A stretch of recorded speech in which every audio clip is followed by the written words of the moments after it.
Diqqat! O'zgidromet agentligi O'zbekiston fuqarolarini sel suv o'ta kuchli yog'ingarchilikdan ogohlantirdi.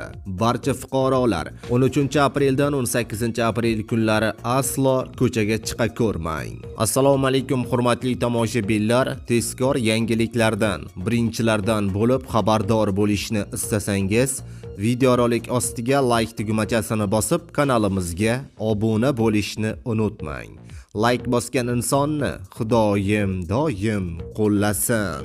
Diqqat! Joriy yilning 13 apreldan 18 aprel kunlari kutilayotgan yog'ingarchiliklar yog'ishi sababli respublikaning tog'oldi va tog'li hududlarida, jumladan Qashqadaryo viloyati Yakkabog', Dehqonobod, Chiroqchi tumanlarida, Surxondaryo viloyati Sarosiyo, Uzun, Oltinsoy, Denov, Boysun tumanlarida, Samarqand viloyati Urgut, Samarqand, Bulung'ur, Nurobod, Qo'shrabot tumanlarida, Navoiy viloyati Xatirchi, Navbahor, Nurota, Kongimex tumanlarida, Jizzax viloyati Zomin, Baxmal, G'allaorol, Sharof Rashidov tumanlarida, Toshkent viloyati Ohangaron, Bo'stonliq, Parkent, Piskent tumanlarida, Namangan viloyati Pop, Kosonsoy, Chortoq, Chust tumanlarida, Farg'ona viloyati So'x, Shohimardon, Farg'ona Beshariq tumanlarida, Andijon viloyati Andijon, Asaka, Jalaquduq, Qo'rg'ontepa tumanlarida sel suv toshqin hodisalari